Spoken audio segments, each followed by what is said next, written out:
Mi hija maldita. Cassandra era la más pequeña de su familia. En su familia estaban su madre, su padre, su hermana mayor, su hermano mayor y su gato.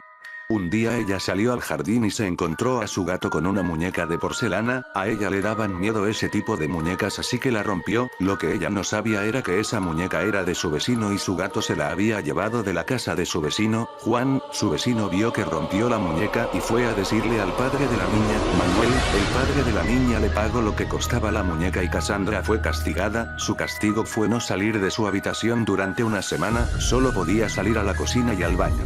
Después de una semana la niña ya podía salir al jardín, así que fue a jugar con su gato, pero durante esa semana que ella no salía de su habitación, sus dos hermanos mayores habían comprado una tabla Ouija y habían estado jugando con la tabla. Esa noche Cassandra escuchó ruidos y no podía dormir, fue corriendo a la habitación de su hermana y vio como ella y su hermano estaban jugando a la Ouija. Cassandra no sabía qué hacía, así que ella solo se metió en la cama de su hermana y esta dejó la tabla para acercarse a Cassandra y decirle que se fuera, pero al hacer esto rompió las reglas del juego y de pronto todo se puso borroso y nadie podía ver nada, excepto Cassandra, que gritaba porque veía un espíritu salir de la tabla. Ella solo gritaba y el espíritu la tomó del cuello, le abrió la boca y se metió dentro de ella a través de su boca y dejó de gritar. Entonces sus hermanos dejaron de ver borroso, pero no pudieron ver qué pasó. Sus gritos despertaron a sus padres y estos entraron tabla. Castigaron a Pedro y Josefina, hermanos de Cassandra. Cassandra había dejado de gritar y tenía la mirada perdida. La llevaron a su habitación y todos se fueron a dormir.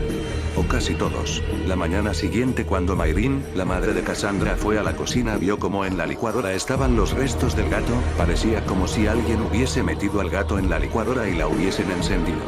Tal vez pensaste que la muñeca estaba maldita, pero romper la muñeca solo le causó un castigo a Cassandra, y sus hermanos aprovecharon que su hermana no los molestaría para jugar a la Ouija.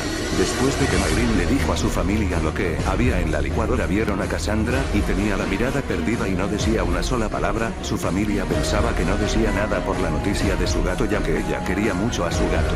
La mañana siguiente Cassandra estaba en el jardín sentada bajo la sombra de un árbol y con la mirada perdida. A su madre le empezó a preocupar, pero solo la dejaba ser.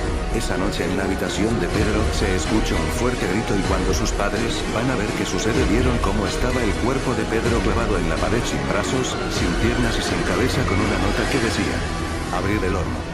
Mayrin rompió en llanto y Manuel solo volteaba la mirada y evitaba llorar. Llamaron a la policía y esperaron a que ellos llegaran. Ya que llegaron, abrieron el horno y vieron las extremidades de Pedro cocinadas. Esto perturbó a la familia, pero notaron que faltaba la cabeza de Pedro. Después de que se llevaran el cuerpo de Pedro, su familia no pudo conciliar el sueño, así que Mayrin iba a preparar algo de comer, pero al abrir la nevera vio la cabeza de su hijo y solo gritó y entró en llanto. Pasó un mes y Cassandra volvió a ser la niña feliz que era. Sus padres estaban devastados, pero se portaban felices con Cassandra. Josefina solo se la pasaba en su habitación y no salía. Pasaron otros 2 meses y Cassandra actuaba un poco extraño, no quería comer y no tenía ánimos. Una noche Cassandra se fue a su habitación sin cenar, después de que todos se habían ido a dormir. Josefina no podía dejar de pensar en la manera que encontraron el cuerpo de su hermano. La mañana siguiente Mayrin preparó el desayuno y Cassandra se veía feliz de nuevo. Manuel vio que Josefina no estaba y fue a su habitación. Tocó la puerta. Nadie respondió. Voy a entrar, dijo Manuel. Entró y vio a su hija dormida. O eso pensó él. Se acercó a ella y cuando la movió un poco para que despertara, la cabeza de Josefina cayó al suelo y destapó su cuerpo y vio cómo estaba lleno de gusanos. Solo se giró y golpeó la pared mientras lloraba. Mayrin escuchó los golpes y fue para ver qué pasaba y al ver a su hija solo rompió en llanto. Después 2 semanas optaron por mudarse porque temían que la persona que hizo eso hiciera lo mismo con Cassandra. Se mudaron lejos y pasó un año desde que murió Pedro. Pensaron que no pasaría lo mismo, pero una vez más Cassandra volvió a actuar extraño. Un 17 de noviembre ella se fue a su habitación sin cenar. Sus padres se habían ido a dormir. A las 3:33 am Mayrin escuchó ruidos en la sala y despertó a Manuel. Él le dijo a Mayrin que fuera a la habitación de Cassandra y la protegiera. Él tomó una linterna y una escopeta y Mayrin se fue con Cassandra. Manuel fue al jardín donde escuchaban los ruidos y no veía nada. Revisó detrás detrás del árbol y se dio la vuelta, pero al hacerlo solo vio a Cassandra con una sonrisa de oreja a oreja y con unos ojos negros. Mayrin al entrar a la habitación de Cassandra vio que no estaba, revisó bajo la cama y en el armario, pero no la encontró, se empezó a preocupar y entonces escuchó un disparo de escopeta en el jardín, salió a ver qué ocurría y vio a su marido crucificado en el árbol con un disparo en la cara.